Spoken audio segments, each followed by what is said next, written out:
kuabudiwa ni wewe, ni wewe, wa kuabudiwa ni wewe, ni wewe, wa kuabudiwa ni wewe,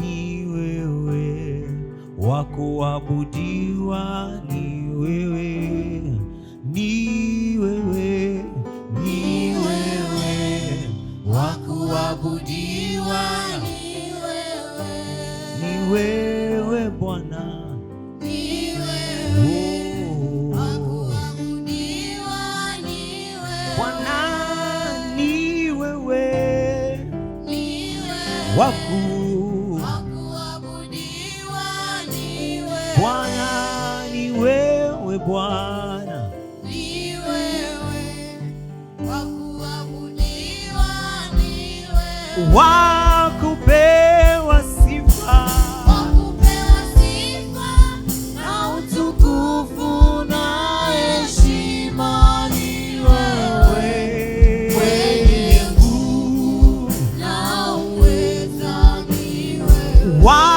kupewa sifa wa kupewa sifa na na utukufu na heshima ni wewe, mwenye nguvu, na uweza ni wewe, Bwana wa kupewa sifa wa kupewa sifa na utukufu na utukufu na heshima, heshima ni wewe, mwenye nguvu, na uweza ni wewe, wa kupewa sifa wa kupewa sifa na utukufu na heshima ni wewe, mwenye nguvu, na uweza ni wewe, Bwana wa kupewa sifa naye na heshima, mwenye nguvu, Bwana wa kupewa sifa na utukufu na heshima, mwenye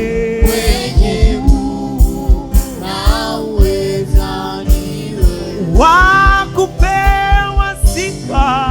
kupewa sifa na utukufu na heshima ni wewe, mwenye nguvu, na uweza ni wewe, Bwana wa kupewa sifa wa kupewa sifa na na utukufu na heshima ni wewe, mwenye nguvu, na uweza ni wewe, Bwana wa kupewa sifa wa kupewa sifa na utukufu na heshima ni wewe, mwenye nguvu na uweza ni wewe, wa kupewa sifa wa kupewa sifa na utukufu na heshima ni wewe, Bwana mwenye nguvu na na uweza, uweza ni wewe, Bwana wa kupewa sifa wa kupewa sifa na utukufu na heshima ni wewe, mwenye nguvu, na uweza ni wewe, Bwana wa kupewa sifa wa kupewa sifa na utukufu na heshima ni wewe, mwenye nguvu, na uweza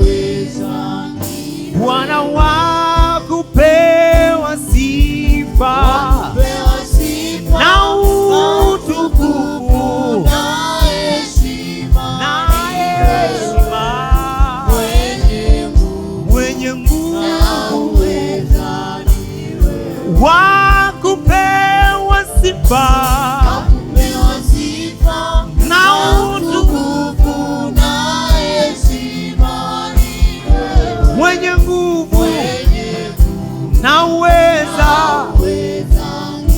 Bwana wakupewa sifa, wakupewa sifa, wenye nguvu, wakupewa sifa na utukufu na heshima. Ni wewe mwenye nguvu na uweza, wakupewa sifa na utukufu na heshima. Ni wewe mwenye nguvu, mwenye nguvu, mwenye nguvu, wakupewa sifa na utukufu na heshima. Ni wewe mwenye nguvu, mwenye nguvu, wakupewa sifa na utukufu na heshima. Ni wewe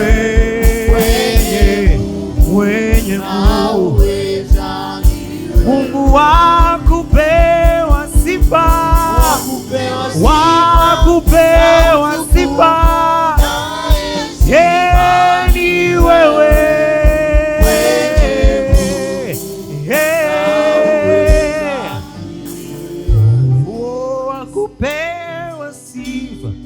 wakupewa sifa na utukufu na heshima.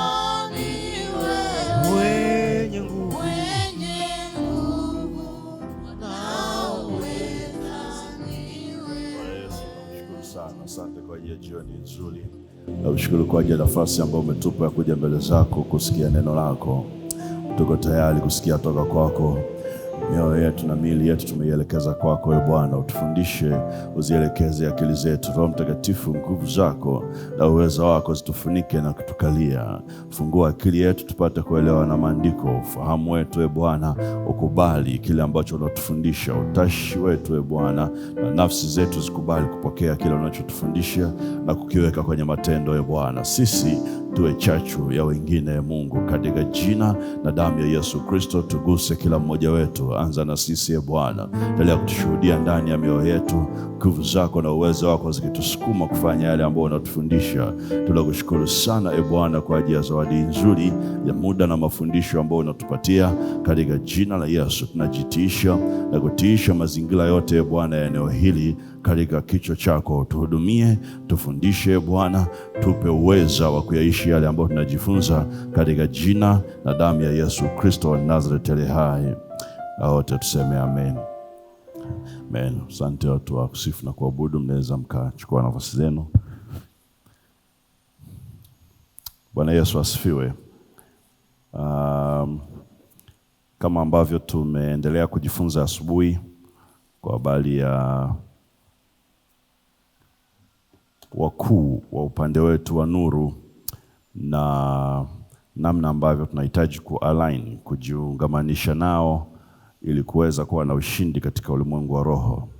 Na Danieli sura ya 10 mstari ambao unaendelea kutuongoza, sura ya 10 ule mstari wa 21, tunaendelea kujifunza kutoka pale maneno ambayo malaika Gabrieli alimwambia Danieli. Sura ya 10 kitabu kile cha Danieli mstari wa 21, ambako neno la mwisho la ule mstari malaika Gabrieli anamwambia Danieli ya kwamba hakuna mwingine ambaye ananisaidia juu ya hao, maana yake wenye nguvu wa giza, mkuu wa ufalme wa Uajemi, mkuu wa ufalme wa Uyunani. Hakuna anisaidiaye juu ya hao ila huyo Mikaeli. Huyo Mikaeli alafu anamtambulisha ya kwamba ni mkuu wenu. Mikaeli mkuu wetu sisi wanadamu wa jamii ya Danieli. Kwa hiyo nikwambia asubuhi na juzi ambapo tunaendelea kujifunza ya kwamba sisi pia tuna wakuu. Sisi pia tuna wakuu. Katika mwili tumepewa nguvu, mamlaka ya kuwa wafalme na wamiliki wa maeneo yetu. Katika roho pia tumepewa malaika kufanya kazi pamoja na sisi. Maneno mawili unayaona makubwa toka tumeanza kujifunza. Waebrania ile sura ya 1 mstari wa 14, malaika ni roho watumikao wakiwahudumia watakao urithi wokovu. Ukisoma ile maandiko ambayo tumesoma Waebrania sura ya 1 mstari wa 14, Ufunuo sura ya 19 mstari wa 10, Ufunuo sura ya 22 mstari wa 9, maneno makubwa ambayo tumekuwa tukiyasoma, unaona mambo kama manne. Kumbuka tunaendeleza somo letu la malaika ni roho watumikao wakituhudumia watakatifu. Unaona mambo kama manne au maneno manne yametumika ya kwamba malaika ni wahudumu na wapo kwa ajili ya kuwatumikia. Maneno manne au watakatifu, jambo ambalo tunazungumza limetafsiriwa kwa maneno manne kwenye hiyo mistari. Moja, watakao urithi wokovu. Watakao urithi wokovu. Hiyo ni Waebrania 1:14. Ni roho watumikao wakihudumia watakao urithi wokovu. Na watakao urithi wokovu au wokovu umeandaliwa kwa ajili yetu wanadamu, sio kwa ajili ya malaika, ni kwa ajili yetu. Na kwa hiyo tunazungumziwa wanadamu. Lakini unaona neno la pili ambalo limetumika linasema ni wao walio na ushuhuda wa Yesu. Malaika ni roho watumikao kuwahudumia walio na ushuhuda wa Yesu. Walio na ushuhuda wa Yesu. Kwa hiyo watu ambao wameokoka, watu ambao wana ushahidi ya kwamba Yesu alikuja katika mwili, Yesu alikaa hapa duniani kama mwanadamu kamili, Mungu kamili, akafa kwa ajili ya dhambi zetu kwa mateso ya msalaba, akazikwa, siku ya tatu akafufuka kama ninavyosema, akapaa mbinguni, atakuja tena kwa ukufu kwa hukumu walio hai na wafu. Wana ushuhuda, wanaamini katika imani hiyo. Hao wanahudumiwa na malaika. Lakini tatu, manabii. Anasema nafikiri sura 22:9, na ndugu zenu manabii. Kwa hiyo pia malaika wako kwa ajili ya kuhudumia watakatifu, manabii. Unajua Isaya sura 41 inazungumza ya kwamba moja ya kigezo kikubwa ya sisi kuwa miungu ni kuwa na uwezo wa kunabii. Isaya 41 mstari ule wa 22 na 23 anasema, tuambieni mambo yajayo, tuambieni mambo yaliyopita ni mambo gani, mambo yaliyopo mtujuze, ili tupate kuamini ya kuwa ninyi ni miungu. Mtu anaweza kusema mambo yajayo, mambo yaliyopita, huyo ni nabii. Na Biblia inasema ukiweza kufanya hivyo, sasa unakuwa na ushahidi kwenye dunia ya kwamba wewe ni Mungu yenye M ndogo, kama vile ambavyo Zaburi ya 82, Zaburi ya 8 zinakiri ya kwamba sisi ndiye miungu hapa duniani. Mmoja ya kiashiria dunia inategemea kutoka kwetu ni kutoa unabii au kusema mambo yajayo. Hiyo ni Isaya 41 mstari wa 22 na 23. Lakini neno la 4 ambalo naona limetumika ni wale wayashikao maneno ya kitabu hiki. Biblia inasema malaika ni roho watumikao kuwahudumu wale washikao maneno ya kitabu hiki.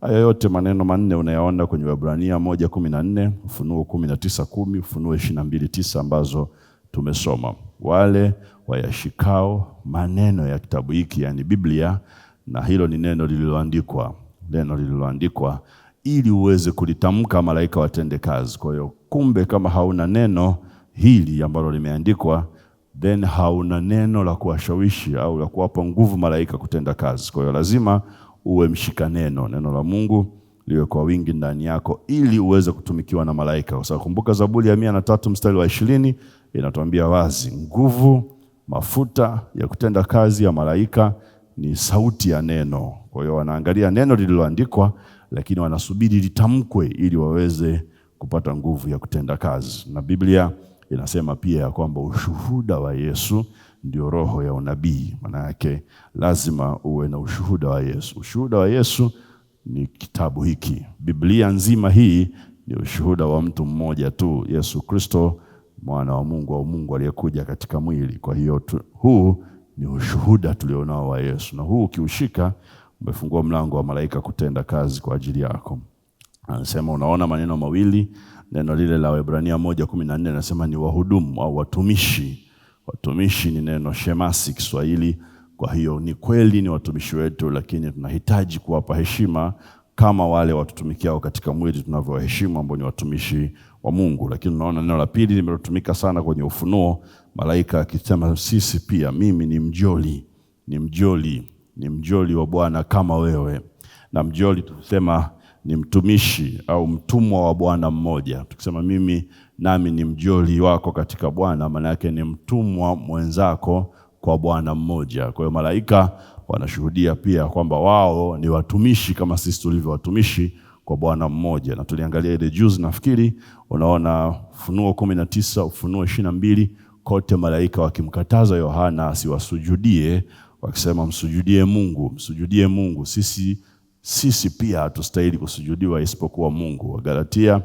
Wakolosai sura ya 2 mstari wa 18 inatukataza ya kwamba tusipoteze thamani yetu au tunu yetu, moja ya kitu tunachosema, kwa kuabudu malaika. Maana yake tusiabudu malaika, tutakiwi kuabudu malaika. Wao pia wanatakiwa kumwabudu Bwana kama sisi tunavyomwabudu Bwana. Na kwa hiyo nilikwambia juzi, ile Alhamisi iliyopita, ya kwamba wao ni watumishi wetu. Asubuhi nimesema na wewe Mathayo sura ya 18 mstari wa 10, nikakuonyesha pale vitu vinne.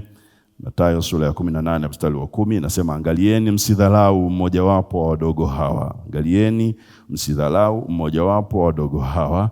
Alafu anasema sababu, kwa maana nawaambia ya kwamba, sababu ya kwa nini tusidharauliane, usimdharau mmojawapo hata yule unayemwona ni mdogo kabisa. Kwa maana nawaambia ya kwamba malaika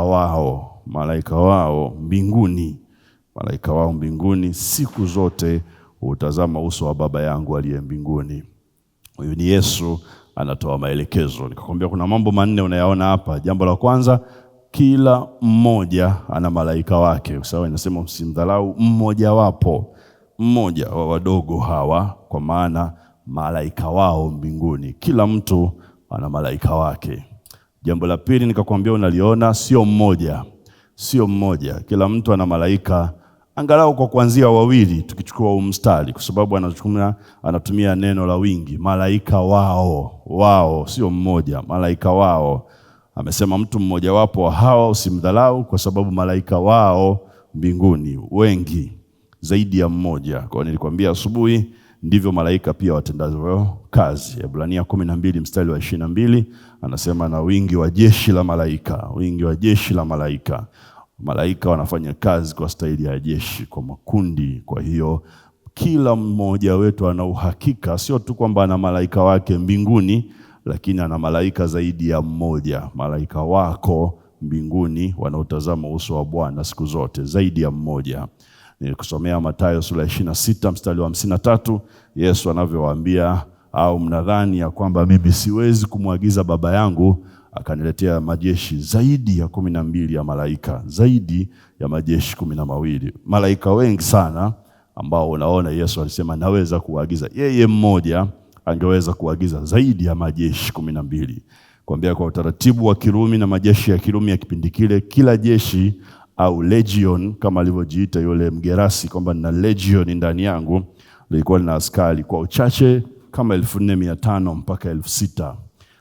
Namba ya kawaida askari 6000 kwenye legion, ambayo ndio jeshi moja, sababu yule Mgerasi alisema nina jeshi, legion, jeshi, angalau askari 6000. Japokuwa yeye alikuwa na 2000 anasema, au aliingia kwenye nguruwe 2000. Wengine wanasema huyu alikuwa na mapepo 2000, ambayo sina hakika sana na Biblia haituambii sana, lakini alivamia nguruwe 2000. Labda mapepo 3 yaliingia kwa nguruwe mmoja, hatuwezi kujua. Lakini legion au jeshi angalau 6000, namba ya kawaida.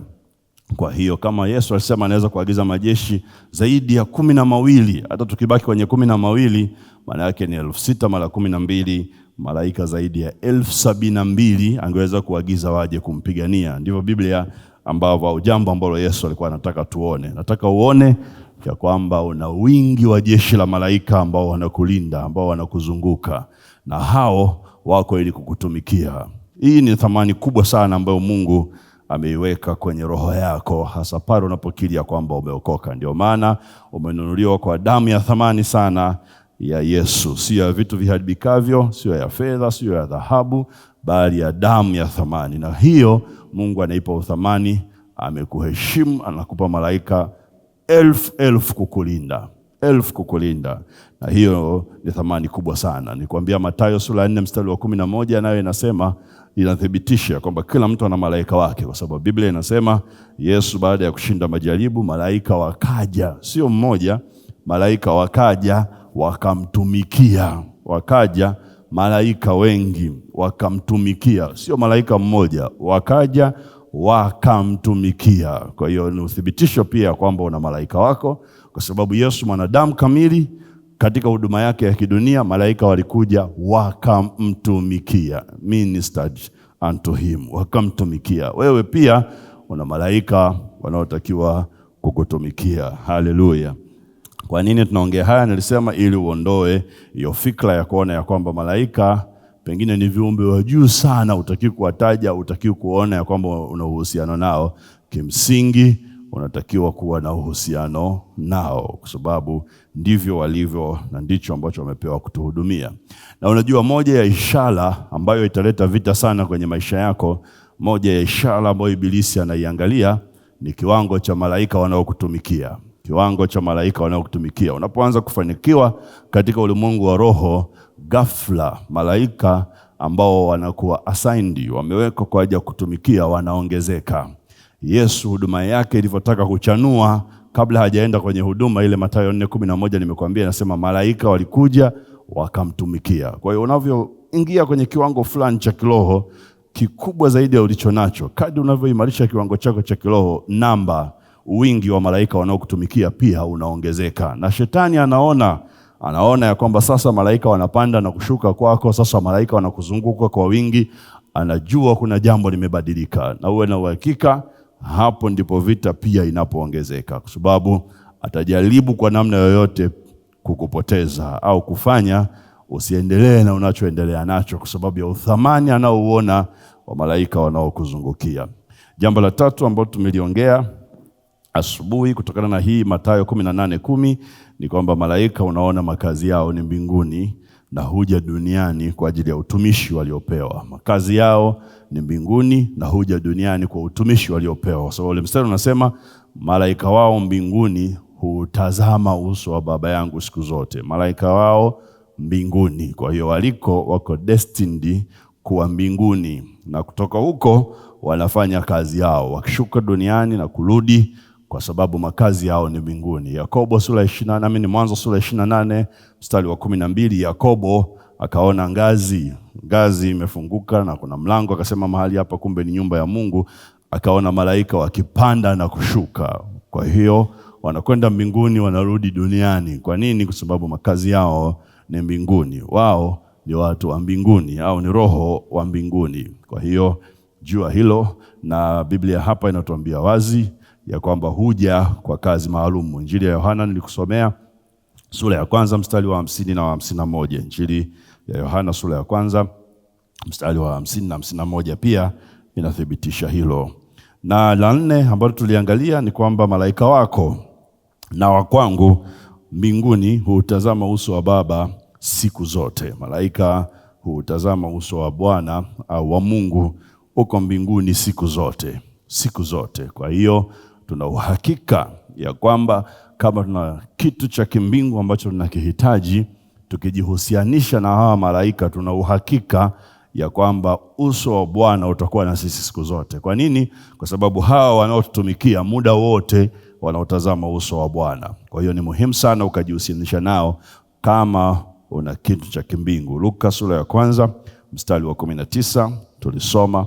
Luka sura ya 1 mstari wa 19 tulisoma ukithibitisha hilo ya kwamba malaika kazi yao ni mbinguni. Gabrieli akisema ile Luka sura ya 1 mstari wa 19 anamwambia malaika, akamjibu anamwambia Zakaria ya kwamba mimi ni Gabrieli nisimamaye mbele za Mungu, ninayesimama siku zote mbele za Mungu. Na anamwambia nami nimetumwa niseme nawe na kukupasha habari hizi njema. Kwa hiyo ametumwa kutoka mbinguni. Unaona Gabrieli na Mikaeli kwenye kitabu cha Danieli sura ya 9, sura ya 10, nao wakitumwa kutoka mbinguni kuleta majibu. Wao ni viumbe wa mbinguni, na kwa hiyo wanafanya kazi ya kimbingu kwetu zaidi, vizuri zaidi, kwa sababu makazi yao ni huko. Kwa hiyo ni jambo la msingi katika mambo manne ambayo nilikwambia asubuhi. Jambo la tano nikupe ambalo sikulisema pengine asubuhi, kwa jambo ambalo nitaka kulizungumza asubuhi, unaliona kwenye Ufunuo sura ya kwanza mstari wa 20. Ufunuo sura ya kwanza mstari wa 20 na sura ya pili na kuendelea. Na hapa tunajifunza ya kwamba kila huduma au kila kanisa au kila taasisi ina malaika wake. Kama vile ambavyo kila mtu ana malaika wake, kila huduma, kila kanisa, kila taasisi au kila nchi ungependa kusema ina malaika wake. Chochote ambacho kimejipambanua kuwa ni taasisi, kuwa ni huduma, kuwa ni kazi inayojitegemea kimbingu na kiroho, unaona kipewa malaika wake ukisimamia. Ufunuo sura ya kwanza mstari wa 20 na sura ya pili na kuendelea, unaona ujumbe huo ukiwa wazi, kwa sababu sura ya kwanza mstari wa 20 anazungumza namna hii. Ufunuo wa Yohana sura ya kwanza ule mstari wa 20, Biblia inasema siri ya zile nyota 7 ulizoziona katika mkono wangu wa kuume na ya vile vinara 7 vya dhahabu. Zile nyota 7 anasema ni malaika wa yale makanisa 7. Kwa hiyo makanisa 7 yaliyokuwa kule Asia ndogo, haya makanisa 7 anasema kila mmoja lina malaika yake, na vile vinara 7 ni makanisa 7. Kwa hiyo kumbe kila kanisa lililokuwa kwenye Asia ndogo lilikuwa lina malaika wake. Kama ilikuwa hivyo, Yesu ni yeye yule jana, leo na hata milele, haijabadilika. Hata leo kila kanisa lina malaika wake. Kila huduma ina malaika wake. Kila taasisi ina malaika wake. Ukifungua ofisi imesajiliwa kihalali, lazima awe kwa msimamizi wa kiroho.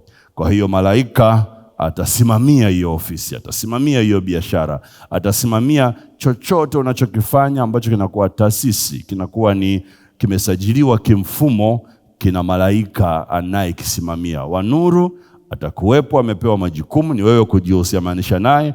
Wagiza pia wanafanya hivyo hivyo. Jambo lolote jipya ambalo litafunguliwa, shetani atatafuta kuweka malaika wa giza wa kulisimamia, aidha kwa kurubuni kukupa mafanikio au kwa kuhakikisha ya kwamba haufanikiwi ili utafute msaada kwake. Ukisoma ile Danieli sura ya 10 mstari ule wa 21, Danieli sura ya 10 mstari wa 21, ukisoma kwa tafsiri mbalimbali unapata picha mbalimbali ambazo mstari ule unamaanisha. Nafikiri Biblia moja ya Kiingereza inaitwa Amplified Bible, ule mstari ambao unasema na Mikaeli mkuu wenu, nafikiri sina hakika sana, lakini tafsiri mojawapo nafikiri Amplified Bible imetafsiri lile neno ya kwamba Mikaeli mkuu wenu, imezungumza ya kwamba huyu ni malaika ambaye ni mlinzi wa taifa lenu. Anasema your national guardian angel, your national guardian angel. Yani huyo Mikaeli hapa amesema mkuu wenu kwenye Danieli 10:21. Lile neno mkuu wenu, tafsiri mojawapo ya Biblia Amplified Bible inasema your national guardian angel, yani malaika mlinzi au mlezi wa taifa lenu. Kwa hiyo unaona inaleta maana, kwa sababu mkuu wa Uajemi, mkuu wa Uyunani aliyekuwa anapinga maombi ya Danieli alikuwa anapinga ajenda ya kitaifa, na Danieli alikuwa hafanyi maombi yake binafsi, alikuwa anafanya maombi ya ajenda ya kitaifa, akitaka kupata maarifa ya taifa la Israeli na kwa nini limekwama Babeli, anatafuta uso wa Bwana. Kwa hiyo alikuwa na ajenda ya kitaifa. Kwa hiyo inasema your national guardian angel, malaika mlinzi au ambaye anahusika, mlezi wa taifa lenu. Kwa hiyo kumbe kuna malaika kwa taifa. Kuna malaika kwa taifa. Yuko anayesimamia taifa la Tanzania, yuko anayesimamia Uganda, anayesimamia Burundi. Kila taifa ambalo limeitwa ni taifa lina malaika anayesimamia. Kila watu walionunuliwa kabila wakajiita ni kabila, kuna malaika wa kikabila. Kila chochote ambacho kimejiweka na kujipambanua kuwa cha tofauti au kuwa cha kitaasisi au kuwa kilichorasimishwa, kina malaika anayekisimamia. Kwa hiyo usiende tu sehemu ukafungua biashara, usiende tu sehemu ukafanya kazi, usiende tu sehemu ukajenga. Tafuta kujua historia, tafuta kujua ni kiroho gani kinasimamia hilo eneo, tafuta kujihusianisha na malaika wa hilo eneo, kwa sababu lazima yupo. Kama tuna kwaya 5-4 kanisani, uone uhakika kuna malaika wanasimamia kwaya. Ni vile ambavyo unajihusianisha nao kupata mafanikio kwenye hilo eneo, kwa sababu lazima aweko. Kumbuka Biblia inasemaje? Hao malaika ni majeshi elfu nyingi ya malaika. Hiyo ni Waebrania 12:22, inasema na majeshi elfu nyingi ya malaika. Fikiri ni malaika ni kama ambao hawana idadi, wengi ambao ni kama hawana idadi, kwa sababu mwandishi ni kama ameshindwa hata kusema idadi yao, mara elfu nyingi. Kwa hiyo wewe unaweza ukaamua kuweka namba unaojisikia mara elfu. Sasa nasema mara elfu nyingi. Kwa malaika wako kwa ajili ya huduma, ya kutuhudumia. Kila kanisa, kila huduma, kila taasisi, chochote ambacho kimejiweka kuwa rasmi kimfumo, kina malaika wa kukisimamia, na unaweza kutafuta msaada wa malaika akakusaidia. Nataka nikupe kazi kadhaa za malaika wa mtu, malaika wako, kazi kadhaa ambazo unaona Biblia ikisema. Kazi hapa mimi nimeandika kama 7, sina tutamaliza, labda tutasema chache, lakini tuna kazi kama 7 za malaika wako ambazo unaona Biblia imeeleza malaika wakifanya kwenye maisha yetu. Kazi 7 za malaika wa mtu au malaika wako ambao wamekuwa assigned. Mathayo 18:10 anasema kila mmoja wa wadogo wetu ana malaika wake. Malaika wanafanya kazi gani kwenye maisha yako? Moja, unaona malaika wana kazi ya kukujulisha hatima yako kabla haijakuweko. Wana kazi kama ya kinabii ya kukuambia hatima yako kabla haijakuweko. Wanakusemesha mambo yajayo kabla hayajatokea. Hiyo ni kazi mojawapo ya malaika. Mungu amekusudia usitembee gizani. Wewe ni wa nuru, usiende kama kipofu. Hapana. Ndio maana anasema vipofu wawili hawawezi kuongozana. Mungu amekusudia uone mambo yajayo kabla hayajakuweko. Na hiyo ni kazi mojawapo ya malaika wa mtu ambao umepewa. Unajua Biblia inaeleza wazi kwenye Zaburi ya 139 mstari wa 13 na kuendelea, inaeleza jinsi ambavyo umeumbwa kwa jinsi ya ajabu ya kutisha. Umeumbwa kwa jinsi ya ajabu ya kutisha mno. Hesabu ya nywele zako Mungu anaijua. Anasema you are fearfully, wonderfully made. Umeumbwa kwa jinsi ya kuogofya ya ajabu. Daudi anashuhudia, anasema na nafsi yangu inajua sana. Niende wapi nijifiche na uso wako? Anasema mambo mengi ile Zaburi ya 139, lakini unaona Mungu akijua. Anasema siku zangu umeziandika kabla hazijakuweko bado, zimeandikwa kwenye kitabu chako. Mungu anajua utaishi miaka mingapi kabla hata hajakuumba, hujazaliwa duniani. Siku zako zimeandikwa. Maana yake nini? Maana yake uko hapa duniani kwa kusudi, kwa kusudi. Yeremia 29 ule mstari wa 11, na yajua mawazo ninayokuwazia, ni mawazo ya kukupa mema, ya kukufanikisha, wala si ya mabaya. Anasema Bwana, anajua. Alimwambia Yeremia, ukingali bado tumboni kabla hujatoka, najua kusudi nilokuitia. Anajua. Timotheo wa pili mstari wa sura ya 1 mstari wa 9 anazungumza jambo hilo hilo, ya kwamba Mungu amejua kusudi lako, ameliandika kusudi lako kabla haujakuwepo. Wanaosimamia hilo kusudi ni malaika. Kwa hiyo wanaweza kukujulisha kusudi lako kabla haujakuweko, kwa sababu wanalijua kabla hujakuweko. Kumbuka kitabu cha Ayubu, Mungu anamuuliza Ayubu, ulikuwa wapi nilipoiweka misingi ya dunia? Hapo malaika wa asubuhi au nyota za asubuhi walivyoshangilia ulimwengu ukiumbwa. Kwa hiyo malaika walikuweko wakati huu ulimwengu ukiumbwa. Walikuweko kabla hata Ibilisi hajaasi. Kumbuka Ibilisi ni malaika. Kwa hiyo walikuweko, wanajua malengo ambayo Mungu ameweka kwa ajili yako kabla haujazaliwa. Kwa hiyo ni viumbe sahihi zaidi ukijihusianisha nao kukuambia malengo yako. Nilikuwa nafuatilia neno lile purpose, neno la Kiingereza makusudi, Kiswahili tunaita au Kiingereza purpose. Wanasema limetokana na neno moja ambalo kilitafsiri linaitwa prothesis. Prothesis. Sasa prothesis ni maneno mawili. Ile pro maana yake ni before, kabla. Pro ni kabla au before, tafsiri mojawapo. Thesis maana yake ni written report, ripoti iliyoandikwa.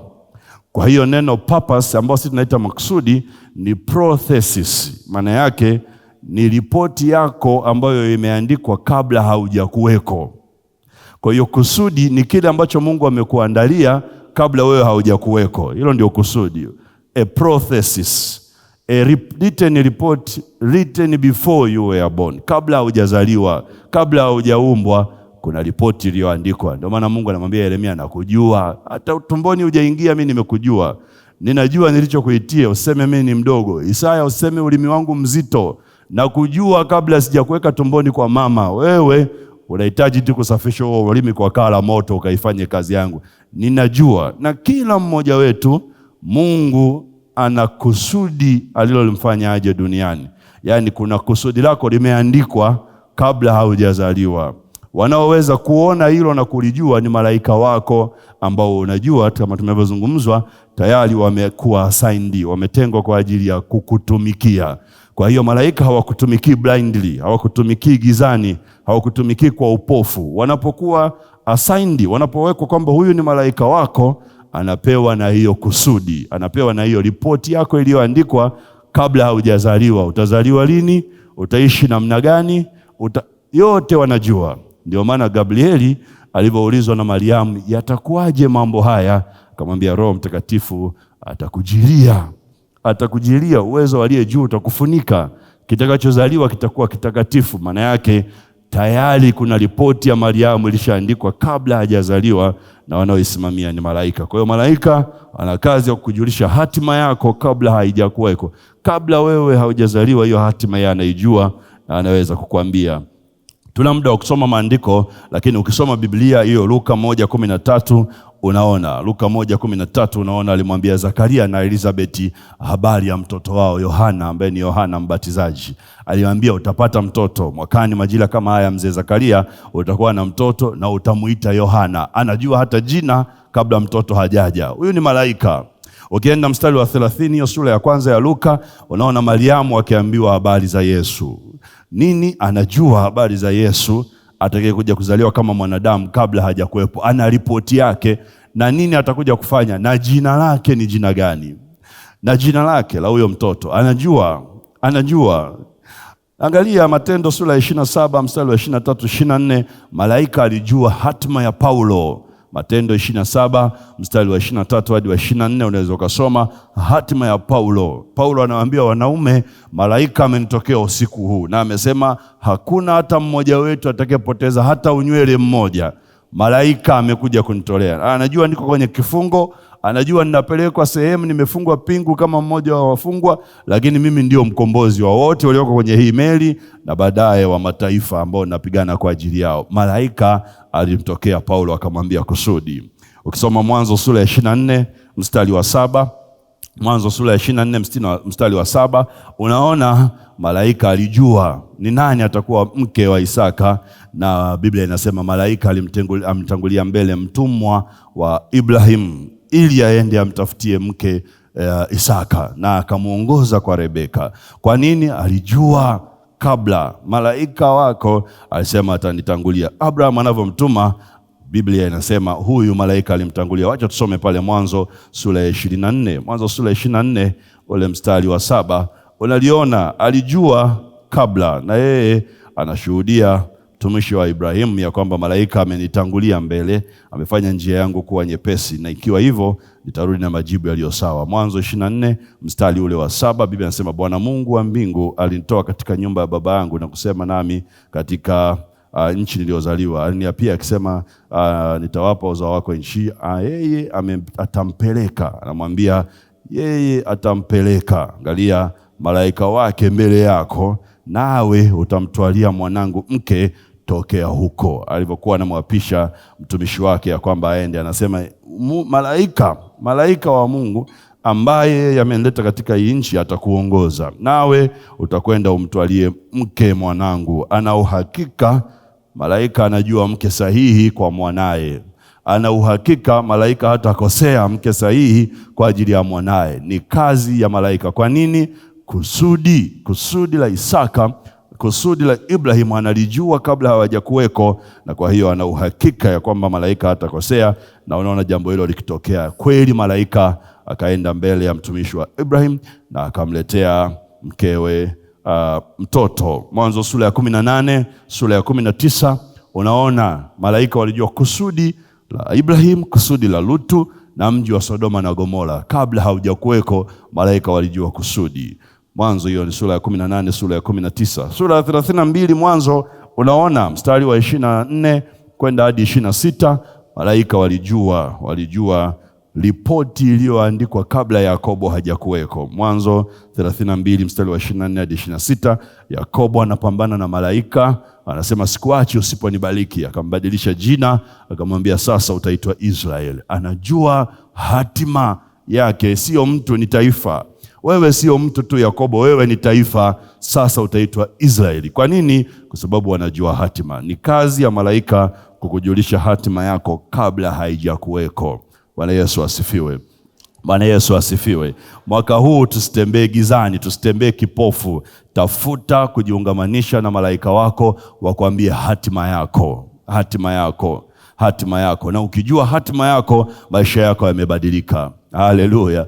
Na hakuna mmoja wetu hapa mzee kiasi ambacho hataki kujua hatima yake leo. Ibrahim miaka 99 alitokea anaambiwa mwakani majira kama haya utakuwa na mtoto. Miaka 100 hatima yake bado tu inatafutwa kuambiwa. Fikiri, na maisha yake yakabadilika kabisa. Unahitaji kujua hatima yako. Faida nyingine kama 3 unazipata kwenye kitabu cha Zaburi sura 34 mstari wa 7. Zaburi 34 mstari wa 7 inatuonyesha faida au kazi kama 3 nyingine za malaika wa mtu. Malaika wako wana kazi kama 3 ambazo Zaburi 34 mstari wa 7 imetuambia. Mstari ule wa 7, Zaburi ya 34 inasema namna hii. Inasema malaika wa Bwana hufanya kituo. Malaika wa Bwana hufanya kituo. Alafu anasema akiwazungukia wamchao na kuwaokoa. Unaona kazi kama 3.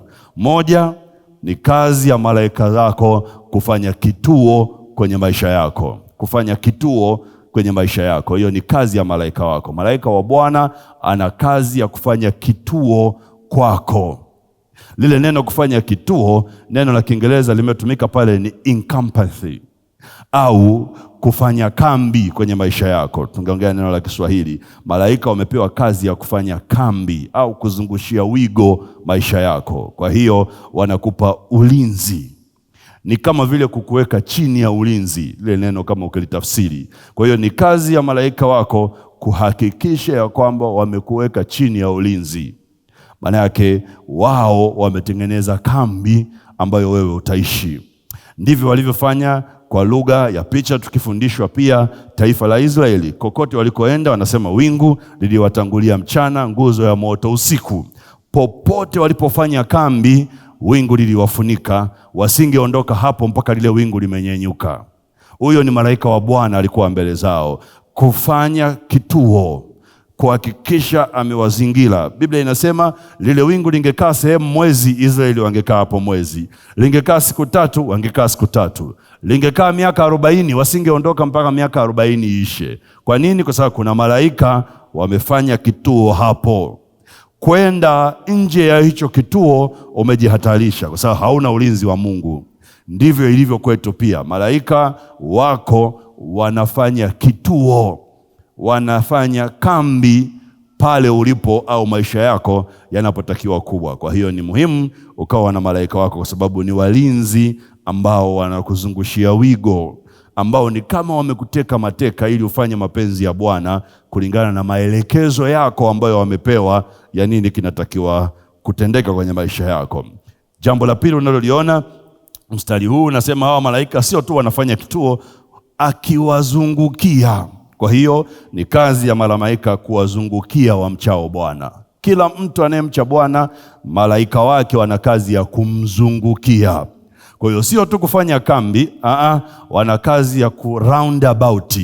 Wana kazi ya kuzunguka kama unavyoona roundabout zilivyo huko mjini. Roundabout zilivyo mjini, maana yake kazi ya kwanza ya malaika ni kufanya kituo. Wakifanya kituo, wakikuencampment au wakikuweka chini ya ulinzi, ni kama vile wanakuzunguka kama roundabout ilivyo. Wewe unakuwa katikati na kuna mduara wa malaika wamekuzunguka. Mduara ambao umekuzunguka. Wanasema huyu tuendapo kokote yeye ataenda, au aendako kokote sisi tutaenda. Wamekuzunguka, wamekufanyia wigo. Kazi yao ya pili sio tu wafanye wigo afu watulie walipo. Biblia inasema wanawazungukia wamchao. Maana yake wanazunguka kwenye mipaka yako ambayo Mungu amekuwekea, kuhakikisha ya kwamba hakuna adui anaoingia kwenye hiyo kambi.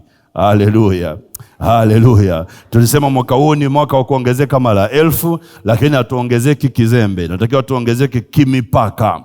Ndiyo ongezeko la Mungu analotaka. Ni kazi ya malaika kuwazungukia, going round about, kwenye mipaka, in territories ambazo Mungu ametupa. Wanazungukia wamchao, wakilinda mipaka. Kwa hiyo si tu wanafanya kambi ulipo, wengine wanazunguka muda wote wakiangalia kama kuna adui au kuna lolote ambalo si la kimungu linataka kuja kwenye maisha yako. Kasome picha ile ya maserafi, makerubi ambao ni sehemu ya malaika kwenye Ezekiel sura ya 1, sura ya 2. Utashangaa sana. Biblia inasema wana macho pande zote. Pande zote wana macho. Kwa hiyo wanaona chochote kinachokuja kutokea eneo lolote. Lakini angalia, anasema wako kama matairi. Wana matairi ambayo yale matairi yako pande zote, na kokote unenyukako nao huenda. Wana jambo la ajabu sana. Lakini jambo kubwa ni kwamba muda wote, na unajua malaika hawalali. Yaani tuna walinzi wa ajabu. Wewe unachoka, unasinzia. Lakini Biblia iko wazi ya kwamba malaika mbinguni hawasinzii. Hawalali, hawana usingizi kama sisi. Hawachoki kama wewe unavyochoka. Muda wote wanakuzunguka kuhakikisha kwamba mipaka yako iko salama.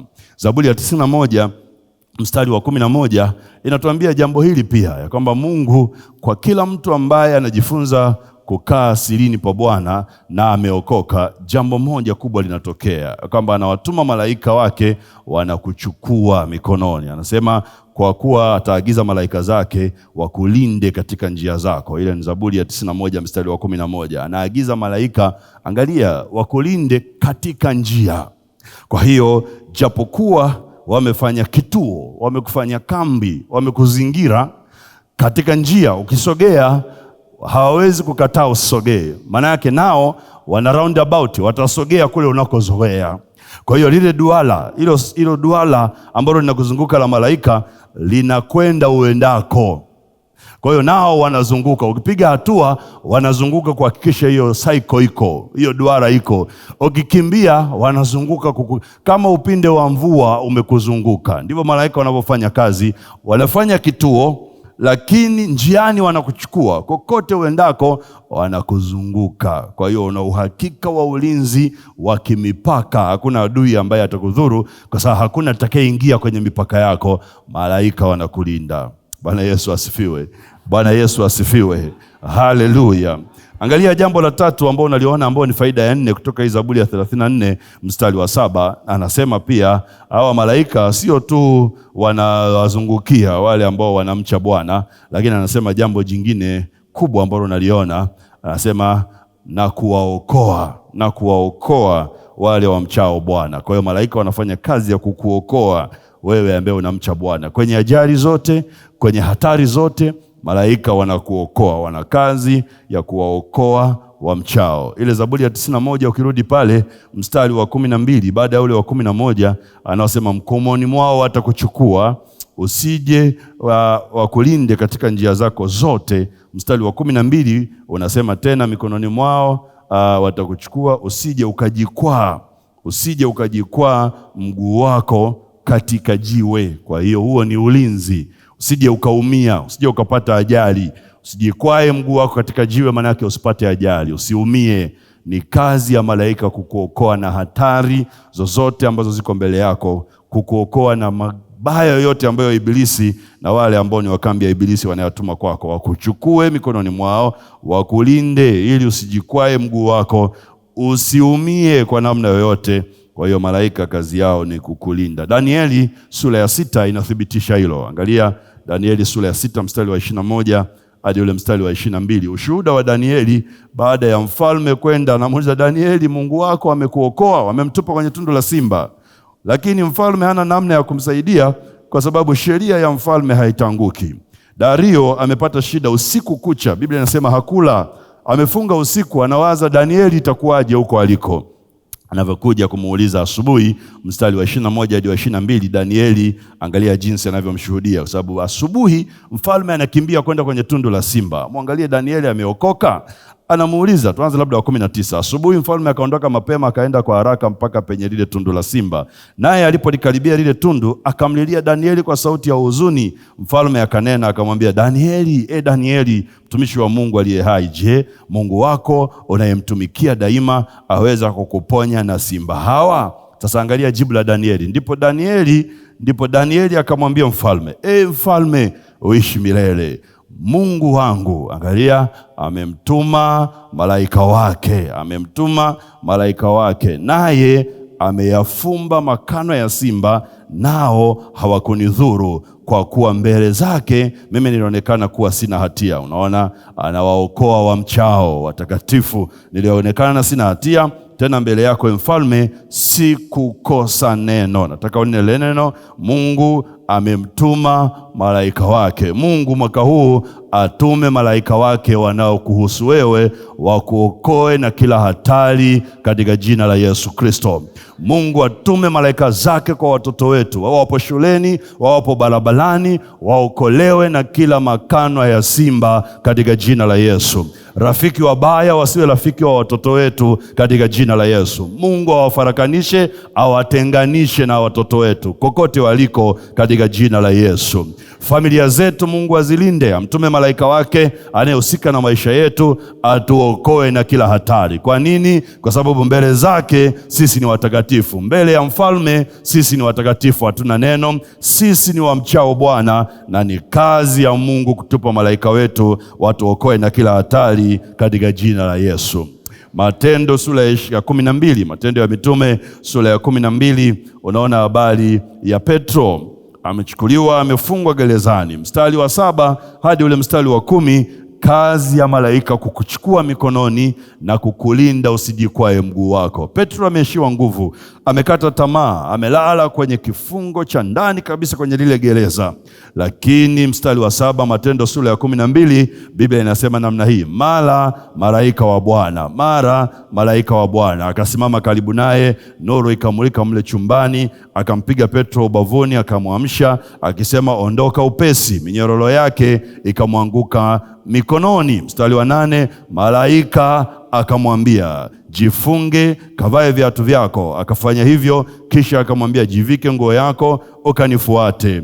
Akatoka nje akamfuata, wala hakujua ya kuwa ni kweli yaliyofanywa na malaika, bali alidhani kwamba anaona maono. Na walipopita lindo la kwanza na la pili, Biblia inasema wakaja hata mlango wa chuma wa kuingia mjini, ukawafungukia wenyewe. Wakatoka nje, wakapita katika njia moja, mara malaika akamwacha. Hili liwe ni fungu lako mwaka huu katika jina la Yesu.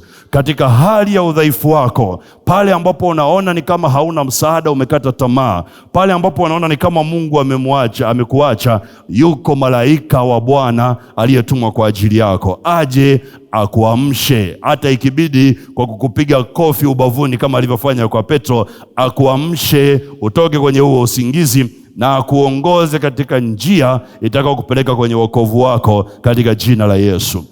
Nuru ya Bwana, hawa malaika wanatazama uso wa Bwana siku zote, wana mwangaza wa Bwana. Kama ilivyokuwa kwa Petro, nuru ikamulika mle chumbani, mwangaza ukaonekana. In your very low moments, katika vipindi vyako vya kuwa chini kabisa mwaka huu, mwangaza wa malaika wa Bwana usikupungukie katika jina la Yesu. Pale ambapo ni kama hakuna nuru tena, huyu malaika wa kwako akutokee, akuonekee, na ionekane nuru katika hicho chumba katika jina la Yesu Kristo. Ulifikiria kwamba uko gerezani, lakini hilo sio gereza la kukuua, sio gereza la kukutisha, sio gereza la kuua watoto wako, la kuwapoteza. Ni gereza ambalo umewekwa ili malaika akija, hii nuru ionekane na uone mkono wa Bwana katika jina la Yesu Kristo.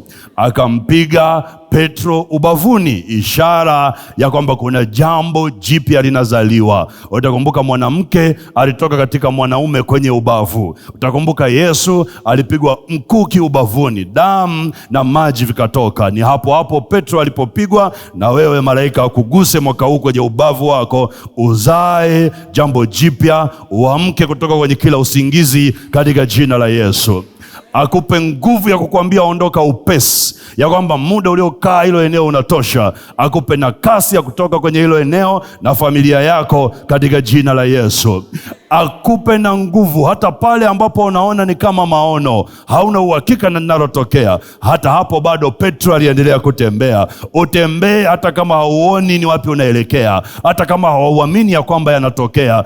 Hayo yasiwe mambo ya kukupoteza, bali mambo ya kukuelekeza zaidi kwenye lango na katikati ya mji katika jina la Yesu. Iko milango ya chuma ambayo imezuia usitoke kwenye mafanikio yako. Mtoto wako wamefungiwa kwenye milango ya chuma. Inawezekana addiction, uraibu wa madawa ya kulevya, uhuni, wamefungiwa wajukuu zetu, wazazi wenzetu. Inawezekana. Petro anasema wakafika lango la kwanza na lango la pili, wakafika lango la chuma. Lango la chuma usifikiri ni story tu ya kawaida iliyokuwepo. Hili lilikuwa ni lango ambalo limewekwa katikati na la mwisho, ya kwamba yeyote asiweze kutoka. Lakini kwa sababu alikuweko malaika, sikiliza, hawakuhitaji funguo ya kufungua hilo lango, hawakuhitaji watu wa kuwasaidia. Biblia yangu inaniambia automatic lango lilifunguka lenyewe. Lilikuwa ni lango lenye nguvu ambao kikawaida hapo ilikuwa ndio mwisho, labda washindwe kutoka. Lakini kwa sababu alikuweko malaika, alivyolitazama hilo lango likawafungukia lenyewe. Mungu aweke wepesi kwenye kila lango na uzito ambao umewekwa kwenye malango yako mwaka huu. Malaika wako akikutangulia, hayo malango yafunguke yenyewe katika jina la Yesu. Maombi yetu leo na mwaka huu iwe ni kwamba Mungu usipoenda nasi hapa hatutoki, kwa sababu tunahitaji kuwa na uhakika. Ni kweli tumekuwa na ulinzi wako ukitulinda kama kambi. Sasa tunataka kuondoka, tuchukue mikononi mwako, tupeleke unakotaka tuende, ukituelekeza katika njia zetu, lakini malaika wetu wakiwa mbele zetu. Kwa sababu malaika wakitutangulia, hakuna malango ya chuma, hakuna mapingo ya shaba ambayo hayatafunguka. Yatavunjika na yatatuachia wazi katika jina la Yesu Kristo. Haleluya. Upendeleo wa Bwana uwe juu yako. Petro akatoka, akaweka katikati ya mji, malaika akamwacha. Baadaye akaenda kwa kina Lydia, akakuta watu wakimwombea, na walipomfungulia mlango wakashangaa mambo ambayo Bwana amefanya. Lakini malaika alimsaidia. Mungu akusaidie kwa namna hiyo. Hiyo ni kazi ya 4 ya malaika wako. Angalia kazi ya 5. Kazi ya 5 unaiona kwenye Kutoka sura ya 23 mstari wa 20. Kutoka sura ya 23 na mstari wa 23, ni kazi ya malaika yako kutangulia mbele yako. Ni kazi ya malaika wako kutangulia mbele zako. Malaika zako wakutangulie mbele zako. Kufanyaje? Kutulinda njiani. Kufanyaje? Kutupeleka mahali Mungu alipotutengenezea. Kwa sababu ile Kutoka sura ile ya 23 mstari wa 20, Mungu na anawapa maelekezo Israeli kupitia Musa. 23 mstari wa 20 kitabu cha Kutoka, anasema tazama, mimi namtuma malaika aende mbele yako, ili afanyaje? 1, akulinde njiani. Hilo liwe fungu lako mwaka huu katika jina la Yesu. Mungu amtume malaika wako aende mbele yako katika jina la Yesu, akulinde njiani. Anasema na jambo la pili, na kukupeleka mpaka mahali pale nilipokutengenezea. Watu wa Mungu, kuna mahali pazuri ambako Mungu amekutengenezea. Kuna eneo zuri ambalo Mungu amekutengenezea. Kuna biashara nzuri ambayo Mungu amekutengenezea. Kuna watoto, kuna familia nzuri ambazo Mungu amekutengenezea. Sisi tukienda wenyewe tutapotea. Mwaka huu tumwambie malaika wa Bwana atulinde njiani tunapoenda, atupeleke kwenye hayo maeneo ambayo Mungu ametutengenezea katika jina la Yesu. Mstari wa 23 ile sura ya 23 nao unasema namna hii. Mstari wa 23 anasema, kwa kuwa malaika wangu atatangulia mbele yako na kukufikisha kwenye Mwamori na Mhiti na Mperizi na Mkanani na Mhivi na Myebusi, nami nitawakatilia mbali. Mungu atawakatilia mbali hawa wote wanaotajwa, mataifa 6-7 yenye nguvu ambayo yalikuwa ni magumu kwa Israeli kuyaondoa. Lakini anasema malaika wangu atakwenda mbele zako, nami Bwana nitawakatilia mbali hao adui. Hakuna adui atakayesimama mbele yetu kama malaika zetu ambao Mungu ametuandalia watakwenda mbele zetu. Wana nguvu, wana uwezo wa kuondoa kila kikwazo mbele ya maisha yetu. Tukumbuka kitabu cha Isaya ile sura ya 37 jinsi ambavyo kinatuonyesha ya kwamba malaika mmoja ana uwezo wa kuua adui 185,000. Nimesema mara kadhaa hapa, mmoja malaika anaweza kuua adui zaidi ya 185,000 kwa wakati mmoja. Fikiri unao wawili, fikiri unao watatu, fikiri unao 10. Wewe inawezekana ni jirani yako mmoja au wawili wanakusumbua. Malaika mmoja anaweza kuangamiza mpaka 185,000. Kwa habari ya Daudi kwenye viwanja vya Arauna, kufika saa 6 mchana, malaika mmoja wa Bwana alikuwa ameua adui wa Mungu ambao walikuwa ni Israeli kwa tauni zaidi ya 70,000. Nusu siku zaidi ya 70,000. Kwa hiyo angefanya siku nzima, unaona zaidi ya 140,000 wangekuwa wameanguka. Shukuriwe Bwana aliyezuia mkono wa malaika usiendelee kuua. Malaika ulionao wana nguvu zidi ya adui yoyote anayekuja kwenye maisha yako. Bwana akupe huyo malaika kukutangulia katika jina la Yesu. Haleluya. Haleluya. Kazi ya 6, malaika wapo ili kutupa maelekezo na habari njema. Malaika wapo ili kutupa maelekezo na habari njema. Ni kazi ya malaika wako kukupa maelekezo na habari njema. Mathayo sura ile ya 2 mstari wa 13 na mistari kadhaa unaiona Yusufu na Mariamu walipewa maelekezo na habari njema kwa habari ya mtoto aliyekuwa naye na wito ambao mtoto wao walikuwa nao. Mathayo sura ya 2 mstari wa 13, Biblia inasema hao walipokwisha kwenda zao, tazama malaika wa Bwana alimtokea Yusufu katika ndoto, akasema, ondoka umchukue mtoto na mama yake, ukimbilie Misri, ukae huko hata nikuambie, kwa maana Herode anataka kumtafuta mtoto amwangamize. Kumbuka tumeshaona ni kazi ya malaika kukuambia habari zako zijazo. Hapa Yusufu na Mariamu wanaambiwa habari mbaya za Herode kuhusu mtoto, lakini wanapewa na maelekezo, ondoka uende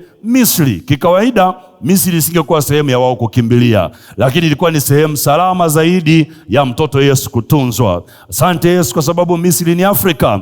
Yesu alivyozaliwa alikaa Afrika. Misri ni Afrika. Ni wewe tunajidharau, unajiona kama Mwafrika, lakini ilikuwa sehemu salama zaidi kwa dunia yote kwa mtoto Yesu kwenda kukaa, na akakaa takriban zaidi ya miaka 2 akiwa Misri, Afrika. Afrika ilimtunza mtoto Yesu. Haleluya. Haleluya. Hii ni jambo la ajabu sana. Tumepewa neema kama Waafrika kuwa nchi salama zaidi na ambako Yesu alikaa akitunzwa kwa zaidi ya miaka 2. Lakini angalia kwa maelekezo ya Roho Mtakatifu. Sura hiyo hiyo ya 2 mstari wa 19, hata alipofariki Herode, tazama malaika wa Bwana alimtokea Yusufu katika ndoto akiwa Misri, akasema, ondoka umchukue mtoto na mamaye, ushike njia kwenda nchi ya Israeli, kwa maana wamekufa waliomtafuta roho ya mtoto. Wamekufa waliomtafuta roho ya mtoto. Lakini aliposikia kwamba nani anaishi, unajua wakaogopa, lakini malaika alitoa maelekezo ya kwamba sasa unaweza ukarudi Israeli kutoka Misri. Maelekezo. Mungu amtume malaika wako alete habari njema kwenye maisha yako, ile ambazo kikawaida usingezipata. Injili ya Luka sura ya 2 mstari wa 10 anasema, mimi nimekuja kukuletea habari njema. Ni malaika Gabrieli anasema, nimekuja kukuletea habari njema. Luka sura ya 2 mstari wa 10. Ni kazi ya malaika kukuletea habari njema. Maeneo ambayo pengine ungeyadharau, ungeona ni kama hayafai, malaika anaweza kukuongoza kwenda. Na ukiwa na uongozi wa malaika kwenda, uwe na uhakika ya kwamba hiyo ni eneo salama zaidi. Haleluya. Haleluya.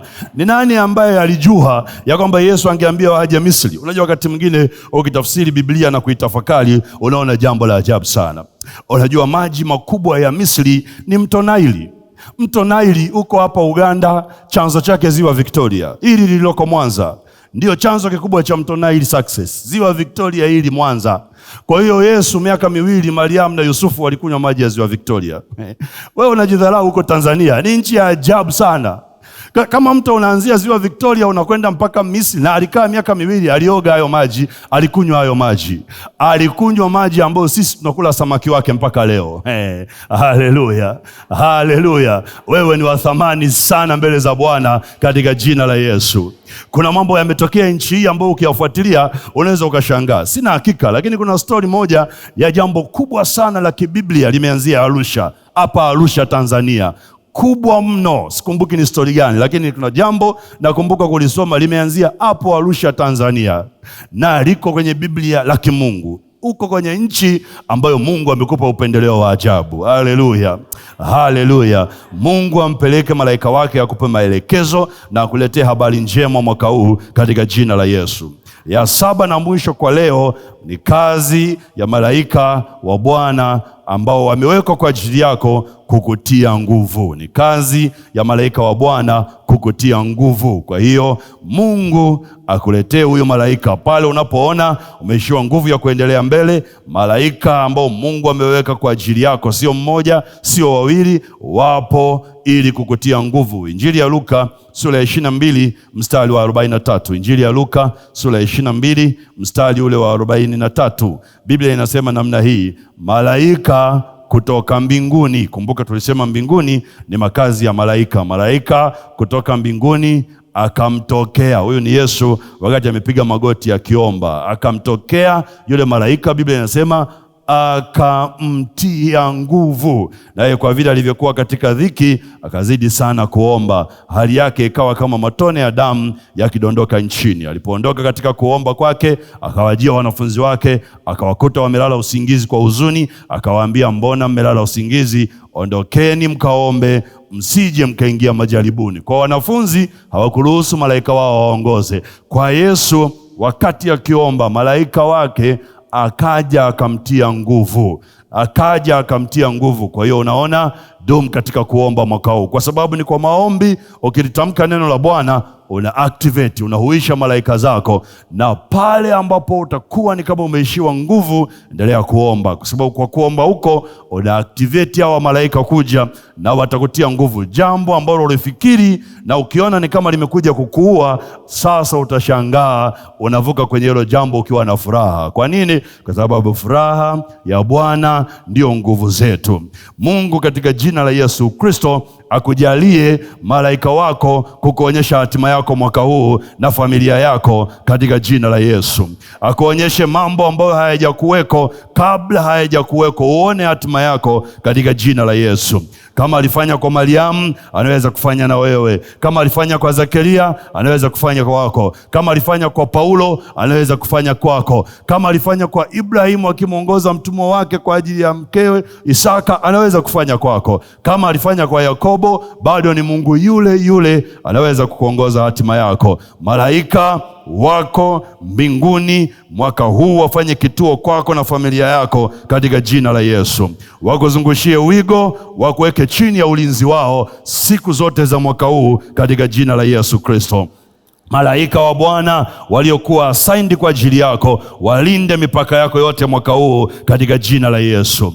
Walinde utembeapo katika njia unayopitia, walinde kila uendako wakikuzunguka katika jina la Yesu. Malaika zako mwaka huu na watoto wako na familia yako na waumini wenzako na mtaa wako wakuokoe katika kila hatari na makano ya simba katika jina la Yesu. Ujiapokuwa katika bonde la uvuli wa mauti, kwenye gereza, kwenye usingizi ambao ni kama hautoki au ndugu zako hawatoki, kumbuka yuko malaika kwa ajili yao. Kumbushe Bwana, mwambie malaika wake wamuinue kwenye hicho kitanda katika jina la Yesu. Bwana mtume malaika wako akutangulie mbele yako, akulinde njiani, akupeleke mahali ambapo Mungu amekutengenezea katika jina la Yesu. Kama kuna mtu anafikiri na anahisi ndani yake hajafika, hajawa na utoshelevu ambao Mungu amemwandalia, this is the time. Huu ni wakati wa kutumia malaika kama watumishi wetu kuambia watupeleke kwenye hayo maeneo katika jina la Yesu. Hauna kiwanja, wakuonyeshe eneo lako la kiwanja. Hauna shamba, wakuonyeshe eneo lako la shamba. Hauna biashara, wakuonyeshe genge lako la biashara katika jina la Yesu. Kila aliyekalia mafanikio yako aondolewe, ili ukae kwenye hayo eneo lako na mafanikio yako kwa damu na jina la Yesu Kristo wa Nazareti. Malaika zako mwaka huu wakupe maelekezo na kukuletea habari njema katika jina la Yesu. Kwa damu ya mwana kondoo tunakataa habari zote mbaya ambazo mbingu haziachia kwa ajili yetu. Habari za huzuni za kuzimu hazitakuwa sehemu yako katika jina la Yesu. Kila habari mbaya itakayokuja mwaka huu itanguliwe uwe na habari nzuri ya malaika, ili hiyo habari mbaya ikija ikute una habari njema ya malaika ambayo haitazimisha moto wa Bwana ndani yako, katika jina la Yesu. Mungu kwa mfano wa Melkizedeki aliyemtokea Ibrahim kabla ya mfalme wa Sodoma na Wakadalaoma hawajamtokea Ibrahim akampa mkate na divai, ni Mungu yeye yule jana, leo na hata milele. Akutokee na wewe kabla ya adui zako hawajakutokea, katika jina la Yesu. Wakija wakute tayari Bwana amekufanya kuwa mshirika wake, amekuchukua kwa mikono ya malaika zako, amekunyenyua, amekuficha mbali na uharibifu, katika jina la Yesu Kristo. Bwana akuletee habari njema, akupe maelekezo yatakaookoa si mwili wako tu, bali na roho yako, katika jina la Yesu. Malaika wa Bwana wakutie nguvu mwaka huu, kwenye biashara wakutie nguvu, kwenye kazi wakutie nguvu, kwenye ndoa wakutie nguvu, shuleni wakutie nguvu. Kila unapoona kuna kukata tamaa, Bwana akuinue nafsi yako, katika jina la Yesu Kristo. Sema, kwa damu ya Yesu, kwa damu ya Yesu ninapokea kila hizi baraka za malaika kwenye maisha yangu. Unaweza kusimama, ndio tumeanza kuomba namna hiyo. Unaweza kusimama, sema, kwa jina la Yesu, kwa damu ya Yesu najipatanisha na malaika waliowekwa kwa ajili yangu na familia yangu na watoto wangu. Sema, kwa damu ya Yesu, kwa ushuhuda wa Yesu najipatanisha na hao malaika katika kunipatia mema, kwa jina la Yesu, kwa jina la Yesu, kwa jina la Yesu. Sema, kwa damu ya Yesu, kwa damu ya Yesu.